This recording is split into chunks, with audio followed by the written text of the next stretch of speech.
রাধে রাধে, নিতাই গৌর প্রমানন্দে, হরি বল। তো আপনাদের সকলকে স্বাগত জানাচ্ছি আমাদের এই ছোট্ট আদরের কানাইলালের চ্যানেলে। তো আজকের আমরা এই ভিডিও থেকে জানবো যে আশ্বিন মাসের কৃষ্ণপক্ষে একাদশী তিথি কবে পড়েছে, এই ব্রত মাহাত্ম্য কি, আর পারণ টাইম আমরা সেটা জানবো এই ভিডিও থেকে।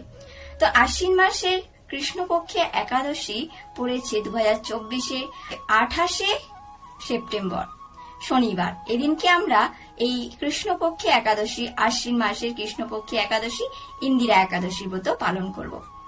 তো এটা হচ্ছে আমাদের ভারতীয় সময় অনুযায়ী আমরা 28 সেপ্টেম্বর পালন করছি। পারণ টাইমটা জেনে নেই। পারণ টাইমটা রয়েছে পরের দিনকে 29 সেপ্টেম্বর রবিবার সকাল 9:30 মধ্যে পালন করে নেব। সূর্য উদয় থেকে, সূর্য উদয় রয়েছে 5:30, 5:30 থেকে 9:30 মধ্যে আমরা পারণ টাইমে পালন করে নেব। এখন এই আশ্বিন মাসের কৃষ্ণপক্ষী একাদশীর ব্রত মাহাত্ম্যটা একটু শ্রবণ করি। যদি আমরা মনোযোগ সহকারে শ্রবণ করি এবং এই মাহাত্ম্য যদি আমরা সারাদিনে স্মরণ করি, তাহলে আমাদের সামবেদীয় যজ্ঞের ফল লাভ হবে। তো মহারাজ যুধিষ্ঠির ভগবান শ্রীকৃষ্ণের কাছে জানতে চেয়েছিলেন এই আশ্বিন মাসের কৃষ্ণপক্ষী একাদশী ব্রত মাহাত্ম্য এবং তার নাম কি, এই দিনে আমরা এই ব্রত মাহাত্ম্য থেকে কি জানতে পারবো। তো ভগবান শ্রীকৃষ্ণ মহারাজ যুধিষ্ঠির কাছে সুন্দর করে বর্ণনা করেছিলেন এই আশ্বিন মাসের কৃষ্ণপক্ষী একাদশী ইন্দিরা একাদশীর মাহাত্ম্যের কথা। ইন্দিরা একাদশীর মাহাত্ম্য থেকে আমরা জানতে পারি যে পূর্বপুরুষকে উদ্ধার করা যায়। কিভাবে পূর্বপুরুষকে উদ্ধার করা যায় বলে ভগবান বর্ণনা করছেন। মাহেশমতি নগরে এক ইন্দ্রসেন নামে এক রাজা ছিলেন, সুপ্রসিদ্ধ এবং ধার্মিক। তো এই ইন্দ্রসেন রাজা খুব সুন্দরভাবে সুখেই তিনি তার রাজ্য পরিচালনা করছিলেন ভগবানের সেবার মাধ্যমে দিয়ে। তো একদিন রাজা সিংহাসনে বসে আছেন, এমন সময় দেবর্ষি নারদ সেখানে এসে উপস্থিত হলেন। যখন দেবর্ষি নারদকে রাজা দেখলেন, ইন্দ্রসেন দেখলেন, তখন দণ্ডবত প্রণাম জানালেন এবং তখন জিজ্ঞাসার আপ্যায়ন করলেন। যেহেতু বাড়িতে একজন মুনিবর এসছেন, নারদ মুনি এসছেন, তো উনি ওনার আপ্যায়ন করে তিনি বসালেন। বসে তারপর জিজ্ঞাসা করলেন, হে নারদ মুনি, এখানে আসার আপনার আগমনের কারণ কি সেটা আমাকে বলুন।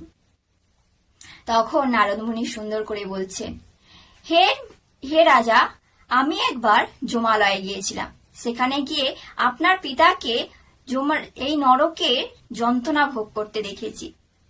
সেখানে গিয়ে আপনার পিতা আমাকে বলেছে যে এই ইন্দ্রসেন, মাহেশমতি নগরে ইন্দ্রসেন নামে আমার পুত্র সন্তান রয়েছে। তাকে গিয়ে বলতে, কোন পাপের জন্য আমি এই নরকের যন্ত্রণা ভোগ করছি জানি না, তবে তাকে গিয়ে বলো এই খবরটা দাও যাতে সে এই ইন্দিরা একাদশীর ব্রত পালন করে এবং সেই পুণ্যের ফল আমাকে দান করে। তাহলে আমি এই নরকের যন্ত্রণা থেকে উদ্ধার পাব। তখন দেবর্ষি নারদ খুব সুন্দর করে বললেন এই যে কথাগুলো তার পিতা বলেছেন, যে কেন নরকের যন্ত্রণা ভোগ করছেন, কি করলে এই নরকের যন্ত্রণা থেকে উদ্ধার পাবে তার পিতা, সে সমস্ত কথা জানালো। তখন রাজা খুব মনে দুঃখ পেল যে আমার বাবা নরকের যন্ত্রণা ভোগ করছে, তো কিভাবে উদ্ধার করব সেটা কৃপা করে বলুন। নারদ মুনিকে বললেন।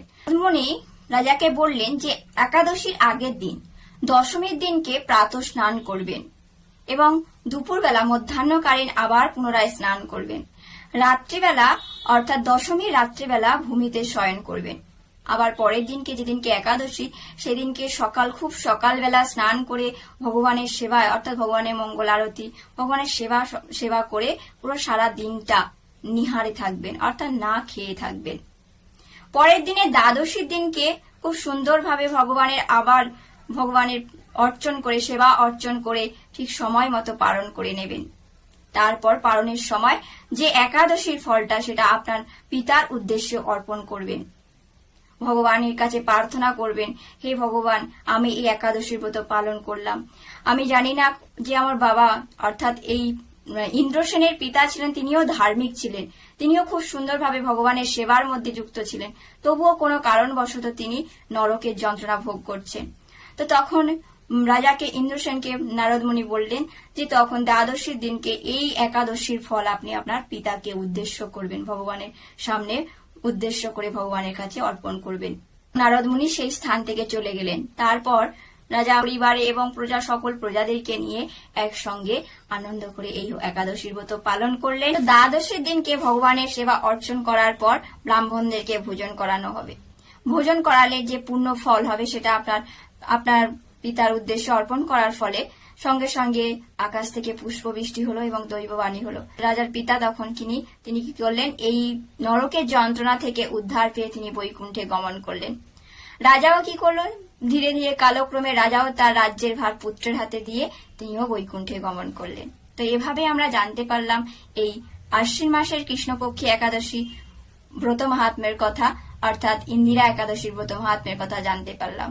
তো আসুন আমরা সকলে মিলে এই একাদশীর ব্রত পালন করি এবং তার মাহাত্ম্যর সাথে সাথে আমরা পরের দিনে যে পালন আছে নির্দিষ্ট সময়ে পালন করে নিই। তো আসছি আমরা পরের ভিডিওতে। আপনারা সকলে ভালো থাকুন, সুস্থ থাকুন। রাধে রাধে, নিতাই গৌর প্রেমানন্দ, হরি বল।